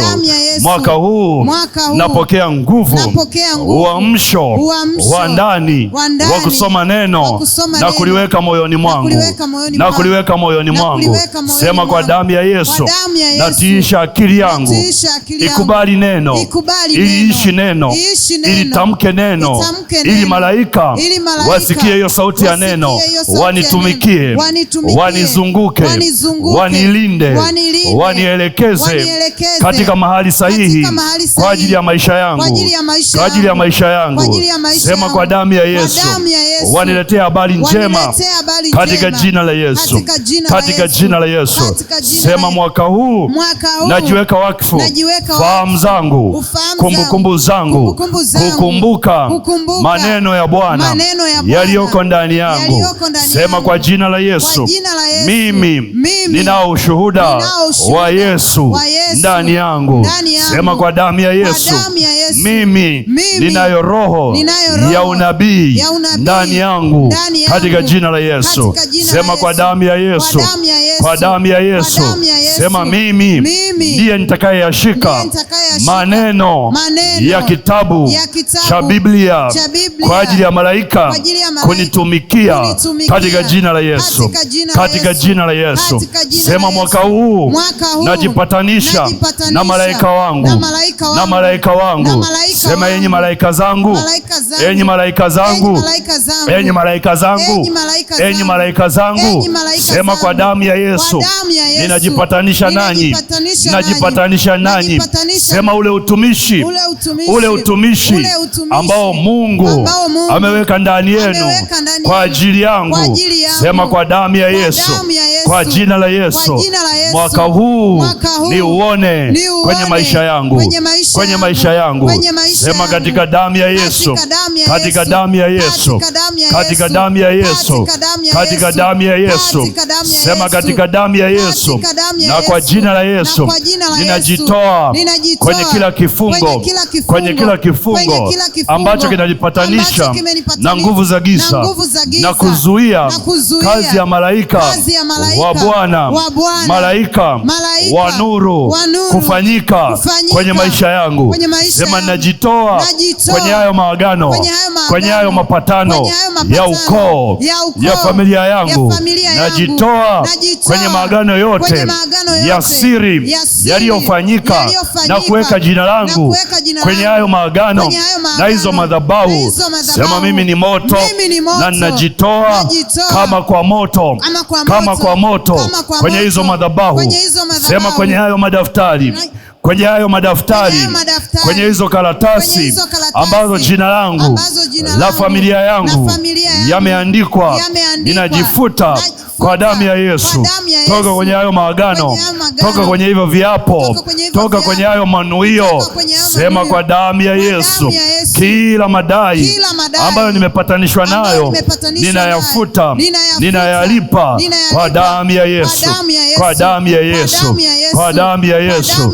Sema lolote lililoandikwa kinyume na hatima yangu iliyoandikwa kwenye kusudi langu, na waagiza malaika wa Bwana wafute hayo maandiko katika jina la Yesu, katika jina la Yesu. Sema kwa damu ya Yesu, katika ulimwengu wa roho ninafuta kila hukumu, kila maazimio yaliyonenwa na kuandikwa mabaya kwa ajili yangu mwaka huu. Sema kwa damu ya Yesu, kwa damu ya Yesu, ninafuta hayo maagano, ninafuta hizo hukumu, ninafuta hayo maandiko kwa damu ya Yesu, kwa jina la Yesu, kwa damu ya Yesu, kwa jina la Yesu.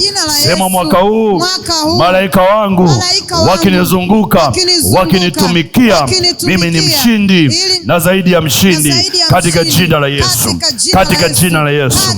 Tumia dakika chache, endelea kujitamkia maneno hayo, endelea kujitabiria. Tamka maneno ya ushindi kwako katika jina la Yesu Kristo wa Nazareth aliye hai. Mungu, ninakushukuru sana elimu hii kubwa na ajabu ambayo umeachia katikati yetu. Tunakushukuru Bwana kwa sababu kwa majira haya na nyakati hizo umekusudia Bwana tujifunze elimu hii na maarifa haya ambayo Mungu umeachia kwa ajili yetu. Nasi Bwana, katika jina la Yesu tunapokea kwa unyenyekevu mafundisho haya, na tunaahidi ya kwamba tuko tayari kuyaishi katika jina la Yesu Kristo. Umetufundisha Bwana ya kwamba malaika zetu mbinguni wapo, wanautazama uso wako siku zote. Mungu wako tayari kwa ajili ya kutumikia, ya kwamba sisi ni wa thamani, hata mmoja asitudharau tulio wadogo, kwa sababu wako malaika zetu mbinguni. Kwa damu ya Yesu na jina la Yesu Kristo wa Nazareti tunaamuru Bwana na kujipatanisha na hao malaika zetu mbinguni katika jina la Yesu. Mungu, kwa utashi wetu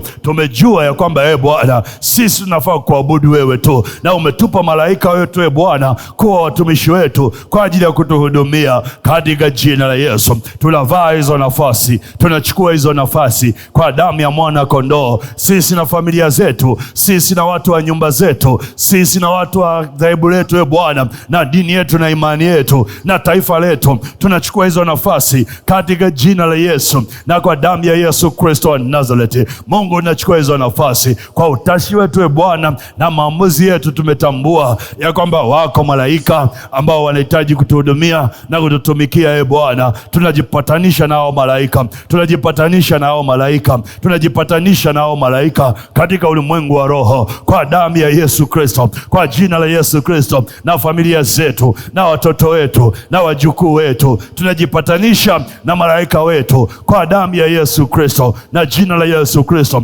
Tunaondoa kila kizuizi kwenye maisha yetu kinachozuia Bwana malaika hawa wasitumikie. Kila kizuizi tunakiondoa, ikiwa ni vifungo vya ukoo, vifungo vya familia, maandiko ambayo yameandikwa wakati mwingine hata sisi hatujui, maapizo na maagano ya asili ambayo yameandikwa hata sisi hatujui.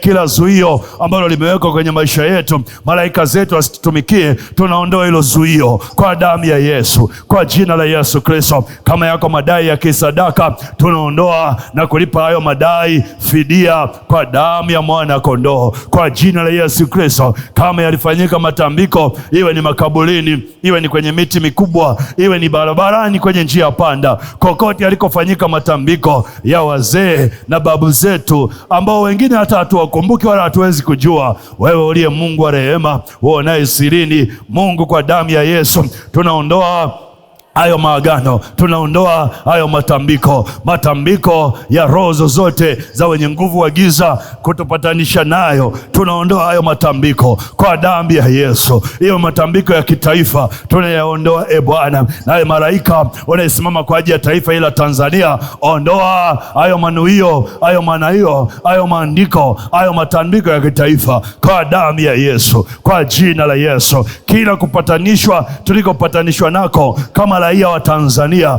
na viongozi wakuu wa nchi hii na wenye mamlaka wa nchi hii na wenye nguvu wa nchi hii, sisi Bwana, kwa utashi tunatoa majina yetu, tunanyofoa majina yetu kwenye hivyo vitabu vya raia wa nchi hii. Inawezekana wametumia sensa ya nchi, wamechukua majina yetu, wameyanuia Bwana, wameyatamkia maagano ya jumla. Sisi Bwana tunajitoa kwenye hayo maagano, na hatutoki sisi tu, tunatoka na watoto wetu kwa damu ya Yesu, tunatoka na wake zetu kwa damu ya Yesu, tunatoka na waume zetu kwa damu ya Yesu, tunatoka na wajukuu wetu kwa damu ya Yesu. Tunatangua na kujitoa kwenye kila maagano, tunang'oa majina yetu kwenye hayo maagano ya kitaifa, maagano ya kijimbo, maagano ya kijimbo, maagano ya kimkoa, maagano ya kiwilaya, yote ambayo majina yetu yamewekwa yakatamkiwa maneno pasipo sisi kujua, pasipo utashi wetu, tunajinyofoa kwenye hayo maagano kwa damu ya Yesu, kwa jina la Yesu. Kila viambaza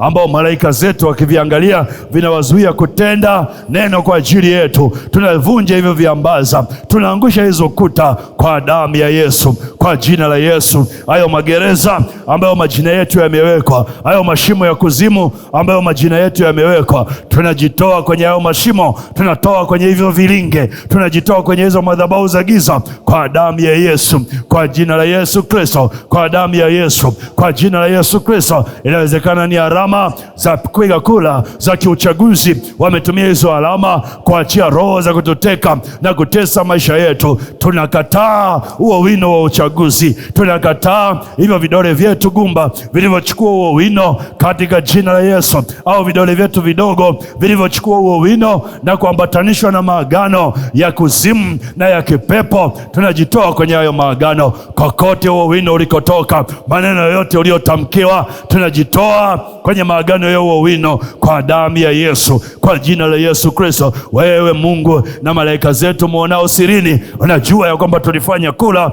kwa nia haki kwa ajili ya kuondoa mashindano sawa sawa na maagizo yako, lakini wao wametumia huo wino kama ishara akutufungamanisha na milango ya giza. Tunajitoa kwenye hivyo vifungo kwa jina la Yesu, na familia zetu na koo zetu kwa jina la Yesu, kwa damu ya Yesu Kristo. Kila wenye nguvu ambao wanatumia mamlaka walizopewa za kieneo kuweka majina yetu kwenye hayo maeneo, tunajitoa kwenye majina wenye nguvu wa giza wa hiyo mitaa. Mikaeli uliye mkuu wetu, katika damu ya Yesu, fanya vita na hao wakuu wa giza, fanya vita na hao wakuu wa Ibilisi kwa damu ya Yesu Kristo. Kama ulifanya vita na ukabishana na Ibilisi kwa habari ya mwili wa Musa, ukashindana na Ibilisi kwa habari ya mwili wa Musa, unaweza kushindana kwa ajili ya miili yetu, unaweza kuzungumza kwa ajili ya miili yetu tulio hai, katika jina la Yesu, katika jina la Yesu. Malaika zetu, tunyofoe majina yetu, ondoa majina yetu kwenye hivyo vitabu, ondoa majina yetu kwenye hivyo vitabu, ondoa majina yetu kwenye hayo matamko yao ya siri, katika jina la Yesu, katika jina la Yesu, katika jina la Yesu. Kwa damu ya Yesu Kristo tunajipatanisha na malaika wa hatima yetu. Mwaka huu hatima zetu ziwe wazi. Nuru ile iliyomwangazia Petro kule gerezani ionekane kwenye vyumba vyetu, kwenye maisha yetu. Mwangaza ule uonekane kwenye maisha yetu, katika jina la Yesu, katika jina la Yesu. Malaika wetu mingi tutangulia mbele, tangulia biashara zetu, tangulia kazi zetu, tangulia huduma zetu, tangulia familia zetu, kwa damu ya Yesu, kwa damu ya Yesu, kwa damu ya Yesu, kwa damu ya Yesu. tuguse mbavu zetu, kila mmoja mmoja wetu tuguse mbavu zetu. Jambo jipya lizaliwe kwenye maisha yetu binafsi, kwenye familia zetu, kwenye koo zetu, kwa damu ya Yesu, kwa damu ya Yesu. Kila malango ya chuma yaliyowekwa mbele zetu, malaika yatazame ya malango, yafungue mbele yetu katika jina la Yesu. Kila mapingo ya chuma yaliyokuwa mbele zetu, malaika wetu yafungue hayo mapingo ya chuma, fungua hayo mapingo ya shaba, fungua hayo mageti kwa damu ya Yesu, kwa jina la Yesu, kwa damu ya Yesu, kwa jina la Yesu. Roho za magonjwa, roho za ukichaa, roho za magonjwa, roho za presha, roho za magonjwa, roho za saratani ambazo zimekaa kwenye malango yetu, tunaziondoa kwa damu ya Yesu, damu ya Yesu, kwa damu ya Yesu. Malaika wetu uliye shujaa, tangulia mbele zetu, ondoa hayo magonjwa, ondoa huo umaskini, ondoa hizo dhiki katika jina la Yesu. Hiyo huzuni iondoe mbele yetu katika jina la Yesu. Fanya vita na kila adui zetu, fanya vita na kila adui zetu pale ambapo kiwango chetu cha kiroho hakiwezi kuturuhusu kushindana. Enyi malaika zetu, nyie mtendao kazi mkisikiliza neno, sikia neno la Bwana.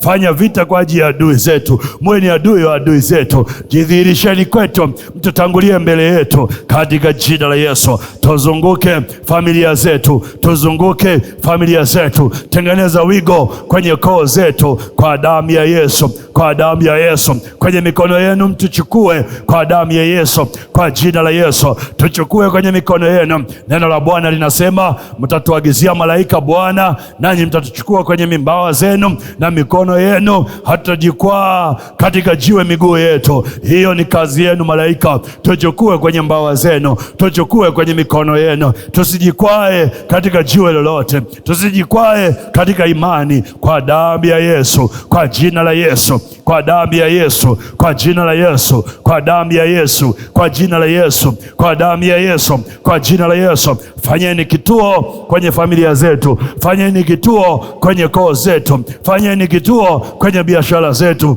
Enyi malaika wa Bwana, fanyeni kituo kwenye makanisa yetu katika jina la Yesu na damu ya Yesu Kristo. Mtuzunguke sawa sawa na agizo la Bwana, kwa neno la Bwana tuzunguke, maana sisi ni wamchao Bwana, katika jina la Yesu, katika jina la Yesu, katika jina la Yesu, katika jina la Yesu. Kwa damu ya Yesu tuko tayari kupokea maelekezo, tuko tayari kupokea maelekezo na habari njema.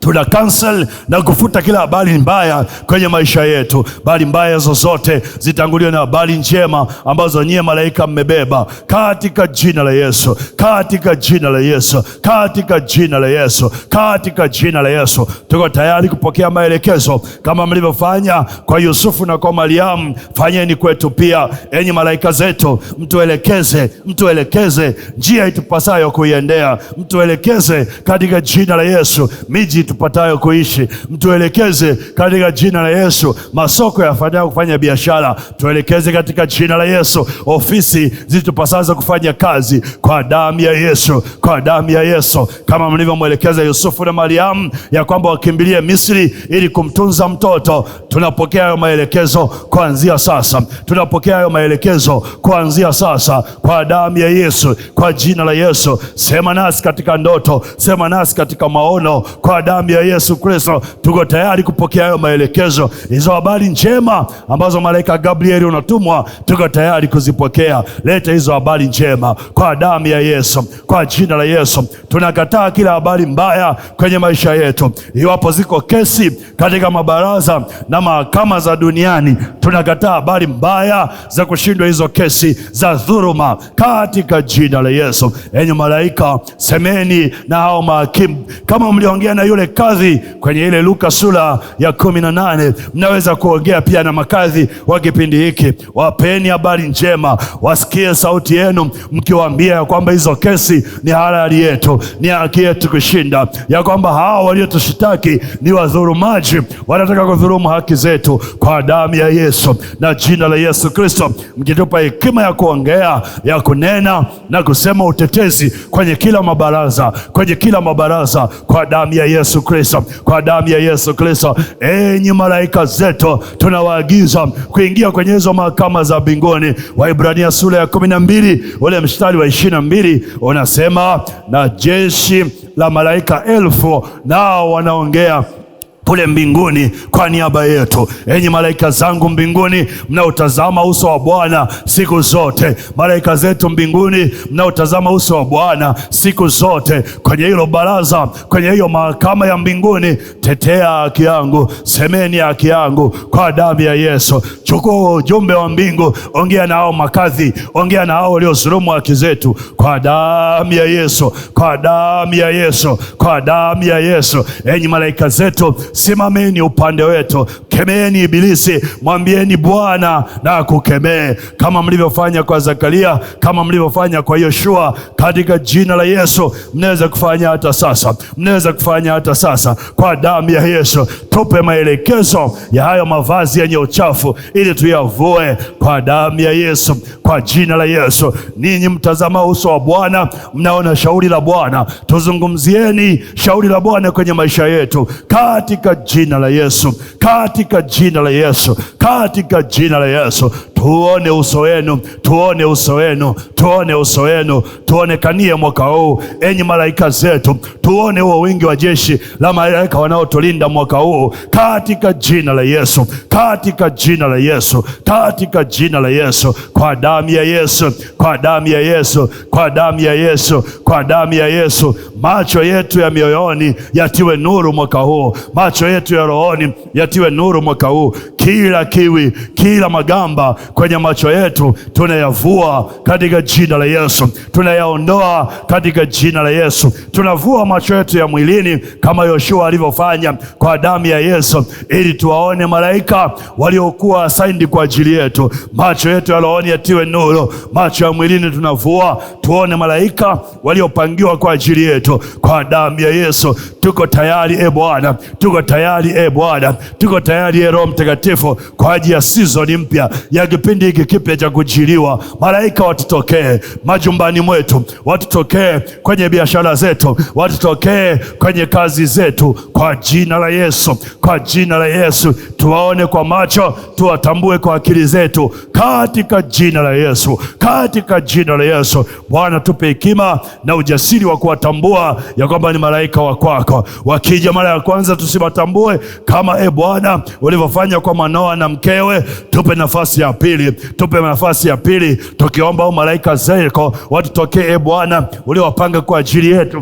Tupe nafasi ya pili watutokee, kama wameshatutokea hatukuwatambua Bwana na tumewahodonesha, tunaomba rehema. Tupe nafasi ya pili kwa damu ya Yesu, kwa damu ya Yesu, kama walivyosema kwa mke wa Manoa. Wakaja mara ya pili wakasema kwa Manoa, nasi tunapokea hiyo rehema, tunapokea hiyo nafasi kwa damu ya Yesu Kristo, kwa damu ya Yesu Kristo. Enyi malaika wetu mnaofanya kazi kwa ajili yetu, mtotokee, sio mara moja, sio mara mbili, sio mara tatu, mpaka tuelewe, mpaka tuwajue, mpaka tuone umuhimu wenu kwa damu ya Yesu, kwa damu ya Yesu, kwa damu ya Yesu, kwa damu ya Yesu. Tunaondoa katika jina la Yesu kila vizuizi vya mitaa, kila vizuizi vya kimaeneo, tunaviondoa kwa damu ya Yesu, kwa damu ya Yesu. Tunaviondoa hivyo vizuizi vya anga la maeneo yetu, hivyo vizuizi vya ardhi vya maeneo yetu, hivyo vizuizi vya wakuu wa giza kama alivyokuwa mkuu wa Uajemi na mkuu wa Uyunani. Tunaondoa hivyo vizuizi katika anga vinavyozuia enyi malaika kutujilia, tunaviondoa kwa damu ya Yesu. Tunaagiza wingi wa jeshi la malaika kufungua hilo anga, kufungua hilo anga, kufungua hilo anga la eneo tunaloishi, kufungua hilo anga la ofisi tunayofanya kazi, kufungua hilo anga la hapa Mtakatifu Silvester Kijichi, mahali tunapoabudu, katika damu ya Yesu. Anga liwe wazi, anga liwe wazi.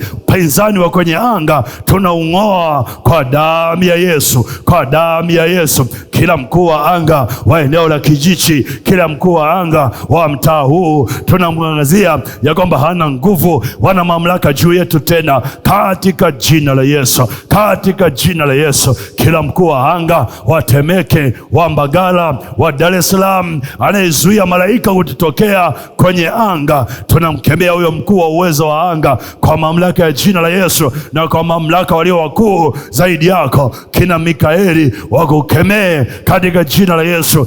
Ondoka kwenye hilo anga kwa damu ya Yesu. Ondoka kwenye hilo anga kwa damu ya Yesu. Achia hizo mbingu ziwe wazi kwa damu ya Yesu, katika jina la Yesu. Majibu ya maombi yetu yatufikie kwa damu ya Yesu. Maelekezo ya kimbingu yatujilie kwa damu ya Yesu. Hautazuia tena hilo anga, katika jina la Yesu, katika jina la Yesu, katika jina la Yesu, katika jina la Yesu. Kila mmoja wetu auone ukuu wa Bwana, nguvu za malaika zikitenda kazi ndani yetu na juu yetu kwa damu ya Yesu. Mungu umetufundisha katika neno lako ya kwamba kila mmoja wetu anayo mbingu yake, nami ninaamuru Bwana, kwa ile mamlaka ulioweka kwenye mabega yetu, kila mbingu ya mmoja wetu iwe wazi, iwe wazi. Huyo mkuu wa uwezo wa anga, malkia wa mbinguni, tunamkemea katika jina la Yesu kuachia mbingu zetu mmoja, katika jina la Yesu, katika jina la Yesu, katika jina la Yesu, kwa damu ya Yesu. Kila mbingu zilizofungwa tunaziamuru kuwa wazi, kila anga lililozuiwa tunaliamuru kuwa wazi, kila pingamizi lililowekwa angani tunaliamuru kuwa wazi kwa damu ya Yesu, kwa damu ya Yesu. Tazama biashara zetu Bwana zilizo katika kufani, tunaamuru malaika zetu kwenye eneo la biashara, wafufue hizo biashara, wafufue hizo biashara, wafufue hizo biashara. Tunapiga mark time hata tuendelee mbele. Malaika wetu wa biashara, fufua hizo biashara. Leta hilo duka la rohoni tuliloliona, leta hizo biashara za rohoni tulizoziona, zilete mwilini katika jina la Yesu, katika jina la Yesu. Hizo nafasi za kazi za kwetu au za ndugu zetu, hivyo vyeo, hiyo mishahara mipya tuliyoona rohoni, tunaita mwilini. Enyi malaika zetu, leta hizo kazi mwilini, leta hivyo vyeo mwilini, leta hizo nyongeza za mishahara mwilini kwa damu ya Yesu, kwa damu ya Yesu. Inawezekana tumekuwa na kazi ambazo ni part time, ambazo ni temporary. Enyi malaika zetu, leta permanent jobs, leta kazi ambazo ni permanent kwa damu ya Yesu, kwa damu ya Yesu. Tunakataa mwaka huu kuwa chini ya vipato vinavyosuasua. Leo tumepata, kesho hatuna. Ni kazi yenu malaika zetu, tuangazie nuru yenu, tuone vipato endelevu katika jina la Yesu, katika jina la Yesu, katika jina la Yesu. Hao baba zetu wa kiroho ambao tumeomba ya kwamba tunawahitaji mwaka huu, enyi malaika zetu na malaika wao baba zetu wa kiroho, pataneni katika jina la Yesu. Tuongoze kwa hao baba wa kiroho, tuongoze kwa hao baba wa kiroho, waongoze hao wazazi wa kiroho kwa ajili yetu, kwa damu ya Yesu, kwa jina la Yesu, kwa damu ya Yesu, kwa jina la Yesu. Mwanzo mpya, mwanzo mpya, mipaka mipya kwa damu ya Yesu, viwango vipya kwa damu ya Yesu. Enyi malaika, imeagizwa katika ile Zaburi ya 91 ya kwamba mikononi mwenu mtatuchukua, mkituongoza katika njia iliyo sahihi, mkituongoza katika njia iliyo sahihi. Tuchukueni kwenye mikono yenu, tuelekezeni kwenye biashara sahihi, tuelekezeni kwenye kazi sahihi, tuelekezeni kwenye maeneo sahihi kwa damu ya Yesu, kwa damu ya Yesu. Enyi malaika zetu, pale ambapo tumeishiwa nguvu, mtutie nguvu, mtutie nguvu. Pale ambapo tunaelekea kukata tamaa, mtupe moyo mpya. Amsha mioyo yetu, amsha roho zetu kwa damu ya Yesu, kwa jina la Yesu, kwa damu ya Yesu, kwa jina la Yesu, kwa damu ya Yesu, kwa jina la Yesu, kwa damu ya Yesu, kwa jina la Yesu, kwa damu ya Yesu, kwa jina la Yesu. Tunapokea nguvu katika jina la Yesu. Tunapokea nguvu ya kuendelea mbele katika jina la Yesu, katika jina la Yesu, katika jina la Yesu. Uishi wa miili yetu katika jina la Yesu na damu ya Yesu Kristo. Enyi malaika zetu, mtendao kazi kwa kusikiliza neno, sikilizeni neno la Bwana. Tendeni kazi mkitufuatilia katika jina la Yesu na damu ya Yesu Kristo wa Nazareti. Kawata sadaka yako, tumshukuru Bwana. Wata sadaka yako, endelea kuomba Katikati ya wiki kwenye maombi yako binafsi, endelea kutamka, macho yako yafunguliwe, pate kuona malaika waliowekwa kwa ajili yako. Endelea kuomba, jipatanishe na malaika. Kumbuka tulivyofundishana asubuhi, inahitaji utashi, ya kwamba unahitaji kufanya kazi na malaika ili malaika kufanya kazi na wewe, lakini unahitaji kufunguliwa macho yako ili kuona au malaika waliokuzunguka. Nimekwambia asubuhi, kila mmoja wetu ana malaika ambao wamempigania na kumsaidia kwenye eneo fulani. Unahitaji macho yako kufumbuka na kuona, utashi, lakini jaza neno ndani yako ili uendelee kuwa na nguvu, mafuta ya malaika hao kufanya kazi kwa ajili yako.